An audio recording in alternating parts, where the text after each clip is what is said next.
vamos a abordar un poco acerca sobre el tema de sepsis neonatal. En el contenido, pues vamos a tratar de hablar un poco acerca de la etiología, de tratar de definir el caso, hablar un poquito de la clasificación y la fisiopatología y darle mayor énfasis en el diagnóstico y el tratamiento. En cuanto a la sepsis, sabemos que es uno de los diagnósticos más comunes en las unidades de cuidados intensivos.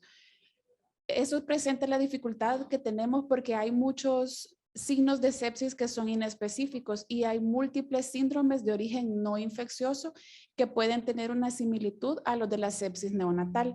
Por esto es que el médico se presenta a retos que debe de superar. Debe de saber o aplicar la identificación del recién nacido que tenga una probabilidad de sepsis. Debe identificar al recién nacido que tiene un riesgo alto de sepsis y diferenciarlos de los que no van a requerir tratamiento. Y tener también el objetivo o el reto de poder suspender el antimicrobiano una vez que la sepsis se considera poco probable.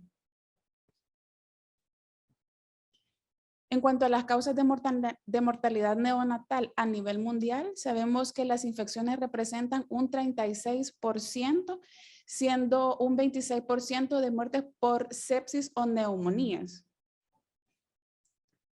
En cuanto al riesgo diario de morir durante el primer mes de vida, ese es un estudio que se basó en el análisis de 47 conjuntos de datos, donde podemos observar en este gráfico que el mayor tiempo de mortalidad se presenta en los primeros 5 días de vida y este va disminuyendo conforme el bebé va evolucionando. En este gráfico podemos identificar la correlación que tiene el peso y la mortalidad, sabiendo que a menor peso la mortalidad va a ser más frecuente. La sepsis está asociada en los prematuros y principalmente en los que presentan bajo peso al nacer, menor de 1.500 gramos. A nivel mundial, se representan 3 millones de recién nacidos, se ven afectados anualmente por estos diagnósticos y entre ellos del 11 al 19% fallecen. Se ha demostrado y es algo probable que la lactancia materna reduzca entre un 20 y el 50% de las muertes neonatales debido a infecciones graves. En cuanto a las causas de sepsis, tenemos las prenatales y las postnatales. En las prenatales que las podemos diferenciar entre causas extrauterinas e intrauterinas y en las postnatales que son las más frecuentes, las infecciones localizadas. Greenberg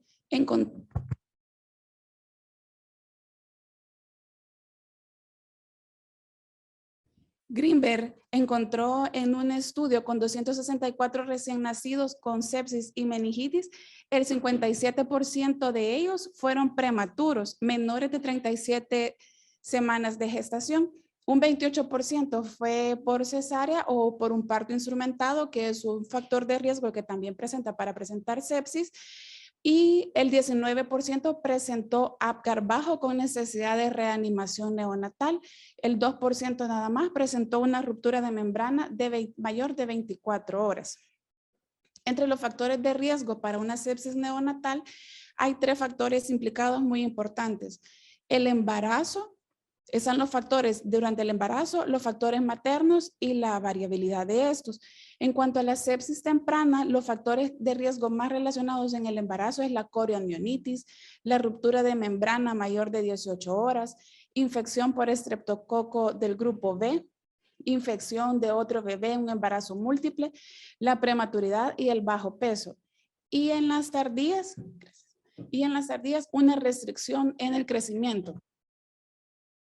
En cuanto a los factores maternos, uno de los factores de riesgo que puede presentar es que la madre haya recibido antibiótico durante su embarazo o que haya falta de cuidados prenatales, que haya fiebre materna o colonización por estreptococo del grupo B. Y en los misceláneos, que son más que todos los ambientales, que haya tenido ventilación mecánica, neutropenia, que presente nutrición parenteral, catéteres o que esté múltiple invadido o falta de alimentación enteral.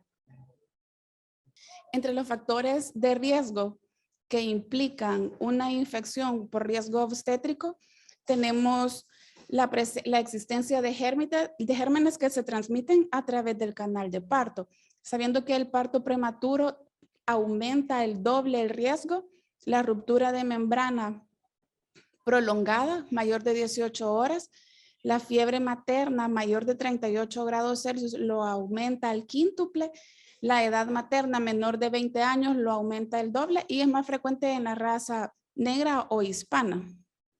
Es importante que tengamos en cuenta la definición o cómo hacer un diagnóstico certero de la corioamnionitis, teniendo en cuenta los 4 pilares fundamentales para este diagnóstico: el histológico, microbiológico, la clínica que presente fiebre la madre, taquicardia, leucocitosis y los factores bioquímicos. Todo esto que nos va a llevar a un síndrome fetal de respuesta inflamatoria. Las causas de sepsis sabemos que principalmente más del 50% está representada por bacterias y que menos del 1% se está asociado con hongos.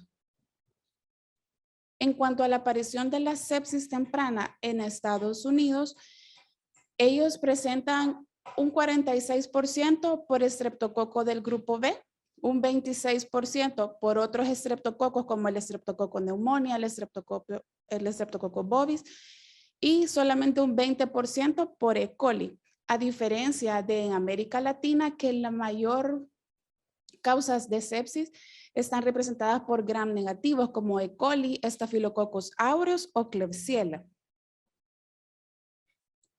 En cuanto a las infecciones por el Streptococcus agalactiae, en cuanto a las diferencias entre la sepsis precoz y la sepsis tardía, sabemos que del 10 al 20% está asociado con meningitis en cuanto hay diagnóstico de sepsis temprana, a diferencia que la sepsis tardía, que esta representa de un 25 al 40%.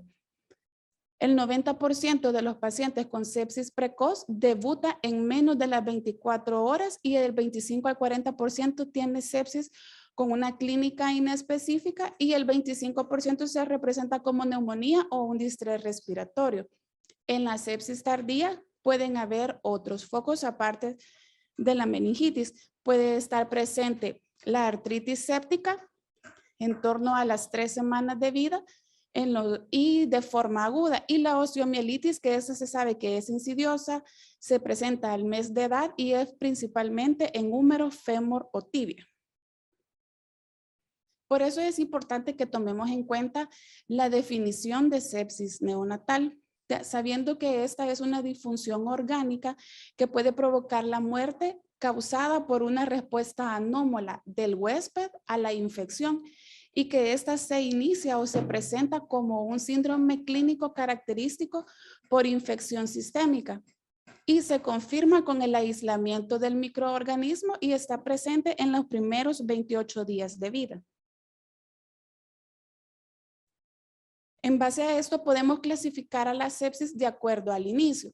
Esta se puede clasificar en temprana o precoz cuando se presenta en las primeras 72 horas, que sabemos que es de transmisión vertical, y el 95% de los recién nacidos que catalogamos como una sospecha de sepsis temprana reciben tratamiento y un porcentaje bajo, menos del 5%, tenemos un aislamiento y una sepsis comprobada. El tardío que se presenta después de las 72 horas de vida y los microorganismos adquiridos son más comunes adquiridos en la comunidad o en área hospitalaria.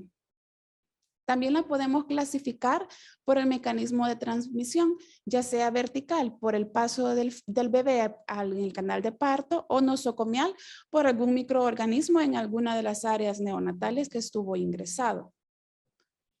En cuanto a la fisiopatología de la sepsis neonatal, sabemos que las bacterias producen un aumento de endorfinas, activación de la cascada del complemento y eso nos va a llevar a un aumento de la fragilidad capilar y vasodilatación. También hay activación de los neutrófilos y los monocitos y lo que va a liberar mediadores secundarios de inflamación y la cascada de la coagulación que nos va a ocasionar fragilidad capilar. Todo esto va a conllevar o se va a traducir en una tormenta citoquímica, va a presentar disfunción en la microcirculación y daño mitocondrial. Esto va a evolucionar a un choque séptico ocasionando difusión en múltiples órganos y esto nos va a conllevar a la muerte. Los órganos blancos que se afectan a nivel fetal, aquí se pueden presentar anormalidades hematológicas, activación endocrina, puede presentar disfunción cardíaca, injuria pulmonar y renal, daño digestivo en piel y cerebro.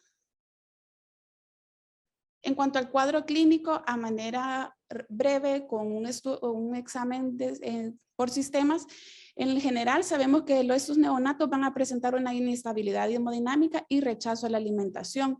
En cuanto al respiratorio, que es lo más característico, que presentan apnea, disnea o cianosis, pueden presentar oliguria, taquicardia o bradicardia. Y los signos clínicos más evidentes que podemos encontrar a nivel del sistema nervioso central, que puede presentar irritabilidad, hiporreflexia o incluso convulsiones. En este cuadro se hace una comparación entre la sepsis precoz y la sepsis tardía, teniendo en cuenta que las manifestaciones clínicas se presentan de igual forma y la única forma en la que las vamos a diferenciar una de la otra es en base al tiempo de evolución en la que se presenta cada una, teniendo en cuenta que la apnea y la dificultad respiratoria se presenta en el 25 a 55% de los pacientes y que la fiebre en la sepsis precoz se da en un menor porcentaje del 10 al 25% que en la sepsis tardía.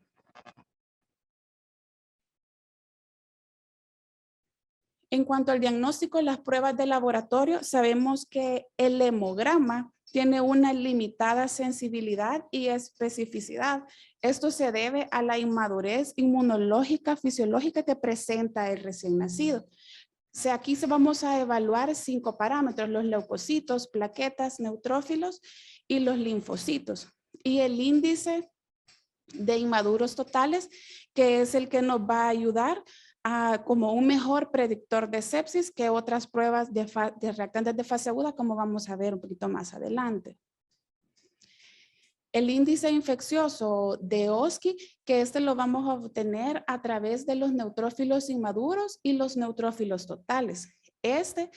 O la pandemia, esta sí nos va a sugerir una fuerte sospecha de sepsis o de infección, principalmente en los recién nacidos pretérmino menores de 32 semanas que presentan un índice de Oski mayor o igual de 0.2 y en el de término que va a variar de acuerdo a la edad en el que se presente, en el menor de 24 horas de 0.16 y en el mayor de 28 días de 0.12. Teniendo una sensibilidad del 91% y dudoso mayor de 0.10, entonces en este caso sí deberíamos de repetirlo en 6 a 12 horas. En los reactantes inespecíficos como la proteína C reactiva y la procalcitonina, sabemos que esta se incrementa a las 6, la proteína C reactiva se incrementa de 6 a 8 horas posterior al estímulo, pero un valor negativo de esta en el 99% de los casos nos representa un valor predictivo que no es sepsis. Y la procalcitonina, esta pues tiene una utilidad limitada, ya que fisiológicamente en el recién nacido se va a aumentar en las primeras horas de vida. En cuanto al bacteriológico, al hemocultivo, se considera el estándar de oro, pero presenta la desventaja que el cultivo puede demorar y como hablábamos anteriormente, un bajo porcentaje va a presentar un aislamiento de un 10%.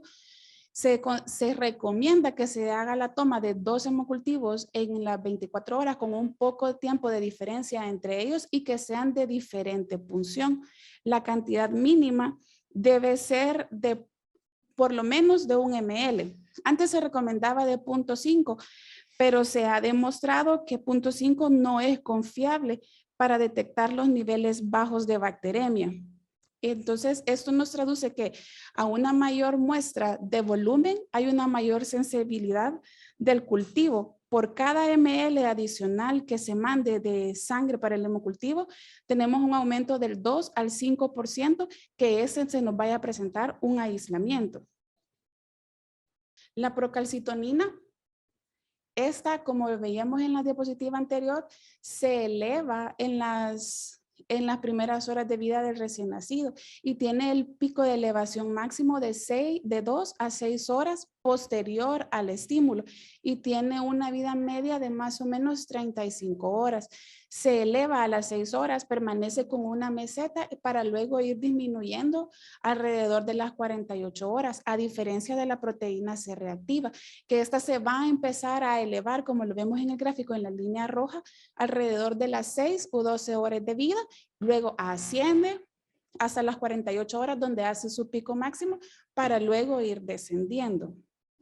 Es por lo cual que la procalcitonina y la proteína C reactiva no nos representan un índice para que nosotros podamos correlacionarlo con para detectarlo como una sepsis como tal.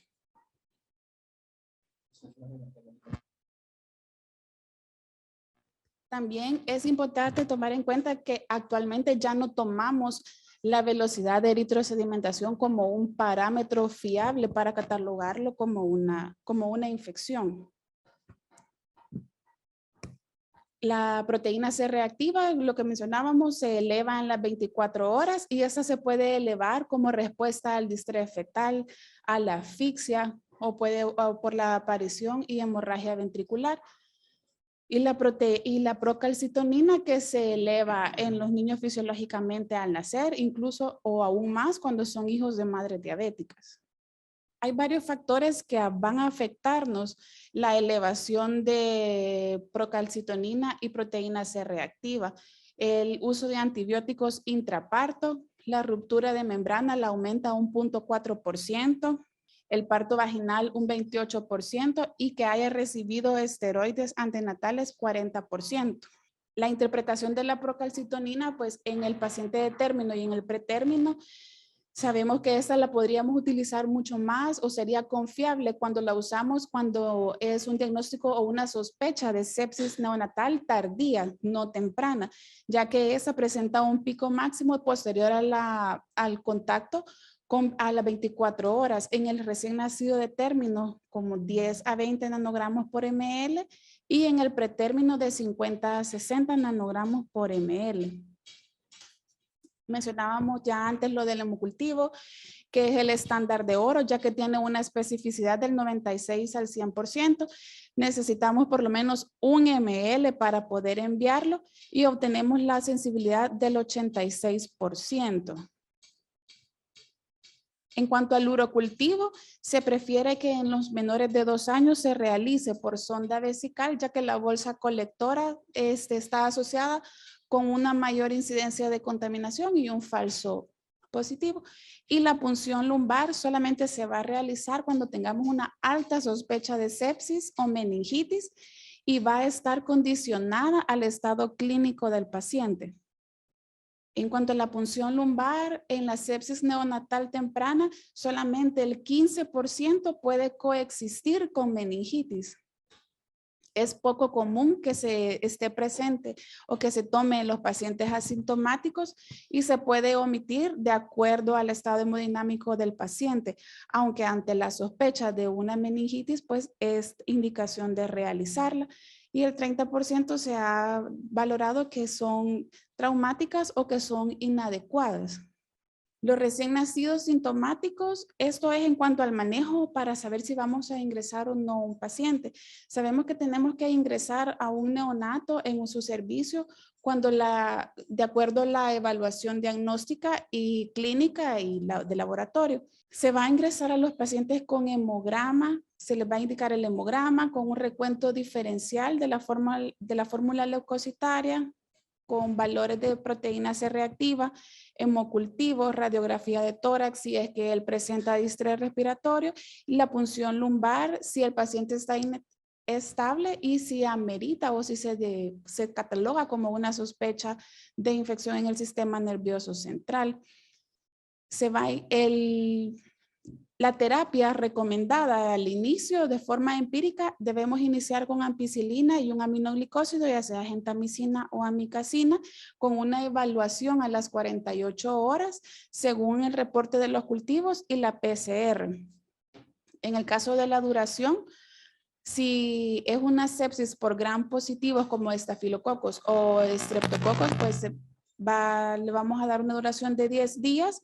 Si es por listeria o por gram negativos, como que es lo principal que tenemos en las unidades de cuidados intensivos, 14 días. Y si es meningitis comprobada, si es por un gram positivo, 14 días. Si es por un gram negativo, 21 días. Es importante para iniciar el tratamiento realizar un diagnóstico oportuno, que el cuadro clínico sea específico y que tenga exámenes de laboratorio anormales. Y en los hemocultivos, pues que solamente hemos identificado un 50% de aislamiento, lo que se traduce que si del 100% de los neonatos que ingresamos con antibiótico-terapia empírica y no suspendemos, racionalizando mal el uso de los antibióticos. De 11 a 23 recién nacidos no infectados reciben tratamiento en las unidades de cuidados intensivos. Solamente uno presenta una infección comprobada. Para elegir qué terapia antimicrobiana se les va a indicar, es importante que sepamos los microorganismos que están implicados con mayor frecuencia, los patrones de resistencia de cada hospital, el foco infeccioso probable que esté asociado y los factores de riesgo que tiene el recién nacido. En cuanto al tratamiento de la sepsis neonatal temprana, sabemos que los agentes más comunes son las enterobacterias, como la Escherichia coli y el estreptococo beta hemolítico del grupo B. Para ello se recomienda como primera línea el uso de ampicilina más un aminoglicósido. Esto en conjunto nos va a generar sinergia para combatir la listeria monocitógenas y el estreptococo del grupo B. Si hay sospecha de neuroinfección, podemos utilizar la ampicilina y suspender el aminoglicósido e iniciar con cefotaxima. Pero estudios recientes se han dado resultados que hay un mayor riesgo de resistencia con el uso de cefalosporinas de tercera generación, aumentando el riesgo de resistencia, de candidiasis sistémica y de complicaciones como enterocolitis necrotizante y la muerte. La duración del tratamiento, esto va a depender de 3 factores: de la evolución clínica que presenta el paciente, del resultado de los exámenes de laboratorio y del aislamiento en los cultivos. Es importante saber o recordar que no debemos hacer uso de la ceftriaxona en los neonatos, ya que sabemos que esta tiene una alta unión a proteínas, principalmente a la albúmina, en un 85 al 97%. Esta lo que hace es que desplaza la bilirrubina y aumenta el riesgo de kernípteros, y por la toxicidad que esta presenta también está asociada al depósito de precipitados de calcio a nivel de pulmón, hígado y de riñón. En cuanto a los aminoglicósidos, sabemos que estos tienen la ventaja que presentan un menor pico sérico en los prematuros, tienen un mayor de vida medio y la nefrotoxicidad que pueden ocasionar es reversible. Y en cuanto a los efectos ototóxicos, no hay estudios que se relacionen con el intervalo de dosis y la toxicidad. Además que otra ventaja que tienen los aminoglicósidos es que tienen un efecto bactericida dependiente de la concentración pico, tienen un efecto postantibiótico y tienen la ventaja que se administran una vez al día. Esta estrategia reduce la toxicidad, la nefrotoxicidad y la ototoxicidad. Estos además son hidrófilos, lo que hace que se distribuyen en el compartimiento extracelular y se eliminan por filtración glomerular. En neonatos, lo que nos va a traducir es que los intervalos prolongados de dosificación tienen que ser menor por la depuración renal y que van a requerir dosis más altas porque tienen un mayor volumen de distribución. El uso, hablando de las resistencias y que lo que comentábamos del uso de las cefalosporinas de tercera generación, al usar ampicilina y cefotaxima, sabemos que se incrementa de 1.5 veces más la mortalidad en sepsis temprana comparado con la ampicilina y la gentamicina. Lo que hablábamos del efecto de la ceftriaxona, que lo que hace con la bilirrubina, que esta la desplaza y aumenta el riesgo de kernicterus.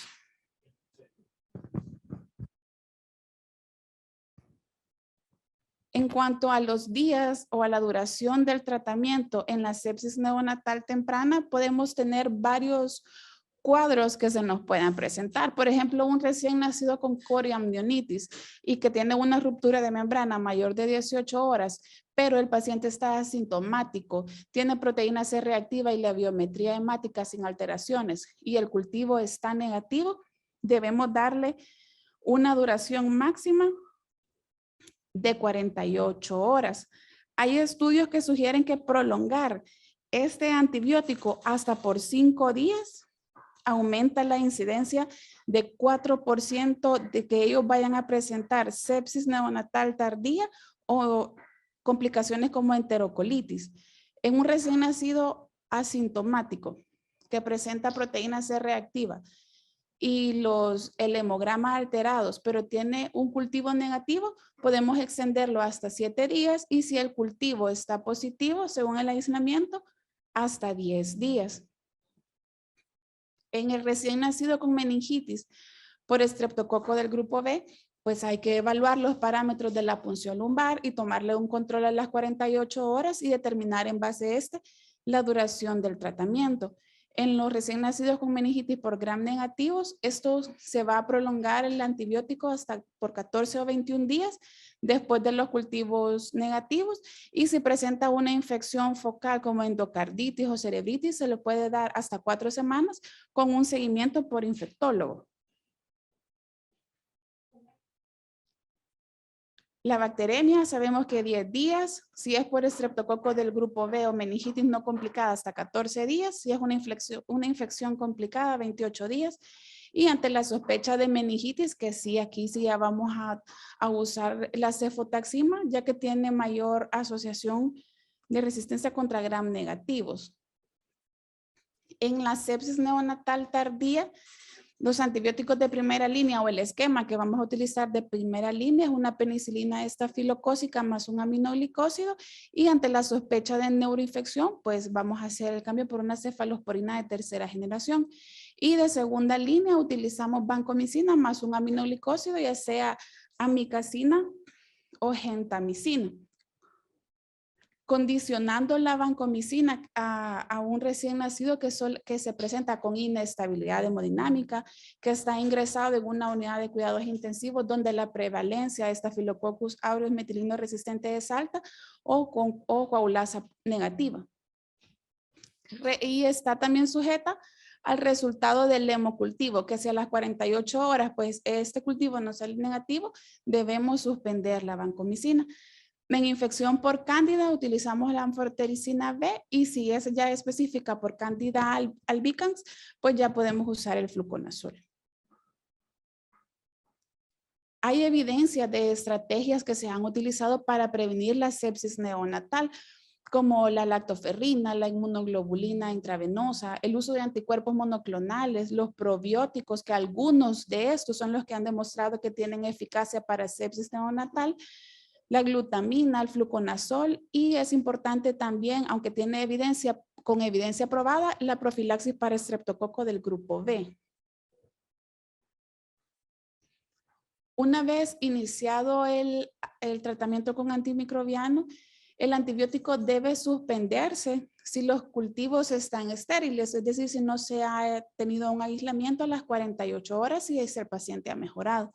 Si tiene aislamiento, se debe cambiar el antibiótico con un espectro más cercano a la actividad sobre el patógeno que se ha aislado. Se debe desescalonar. Y otra estrategia frente parada frente a en historia electrónica, 48 horas de tratamiento con cultivos estériles en los recién nacidos. Hay 5 reglas de oro que se utilizan en este campo. Se debe tamizar y usar profilaxis contra el estreptococo del grupo B en el tratamiento durante el embarazo de la madre, aunque no se haga acá a nivel nacional, pero es algo importante. Hay que evaluar los factores de riesgo que presentan como una estancia prolongada por más de 48 horas, el análisis clínico y el uso de antibióticos según las guías y el retiro de antibióticos o desescalarlas según el resultado de los cultivos a las 48 horas. 20% de las embarazadas reciben tratamiento antimicrobiano durante su gestación y es más frecuente durante el tercer trimestre. Esto presenta, debido al transporte placentario, ya sea activo o pasivo, niveles variables en el feto dependiendo del antibiótico. Y esto se va a asociar al final a multidrogo resistente en sepsis neonatal temprano. Hay varios efectos de la antibiótico-terapia en la microbiota del recién nacido. ¿Cómo es que este va a influir de acuerdo al tipo de parto? En un parto vaginal por los lactobacilos, pues esto va a presentar un valor normal en el sistema inmune con una producción específica de citoquímicas, de enzimas citoquímicas. Y en la cesárea, con la introducción de la flora normal del estafilococos, que puede presentar alguna normalidad en la microbiota. En el recién nacido de término por parto vaginal, su microbioma tiene un rol relevante en el metabolismo y en la inmunidad, y en el prematuro que altera el microbioma por factores iatrogénicos que ocurre por disbiosis, por el predominio de la proteobacteria y la firmicutes, que son relevantes en la sepsis tardía y en la enterocolitis. La microbiota contribuye a la salud digestiva del recién nacido. Se pueden producir sustancias que necesita como ácidos grasos de cadena corta o vitamina K. Están directamente relacionados con la protección frente a la obesidad y ayuda a evitar enfermedades alérgicas, gastrointestinales, autoinmunes y metabólicas. Esto nada más es para que comparemos la diferencia que tiene la microbiota en los primeros 3 meses, un recién nacido de término y un recién nacido prematuro. Los antibióticos, hay varios antibióticos que están recomendados que podemos usar durante estos casos, como el cuadro que podemos ver ahorita, nada más para que sepamos cuáles son los que se pueden utilizar. Y ya para finalizar, solamente que para poder tomar en cuenta que un recién nacido de 35 semanas de edad gestacional y si la madre tiene el antecedente de coriomionitis y hay datos de infección o estudios de laboratorio alterados, pero presenta un hemocultivo negativo, podemos brindar un tratamiento por 7 días. Y en el recién nacido que presenta factores de riesgo de una sepsis neonatal temprana, está asintomático, hemograma con alteraciones o proteína C reactiva y los cultivos están negativos, lo brindamos por 7 días. Y es solo para recalcar y tomar en cuenta que una alteración aislada en la biometría hemática o una alteración de la proteína C reactiva o de la procalcitonina no nos justifica el uso de antibiótico por más de 48 horas. Gracias.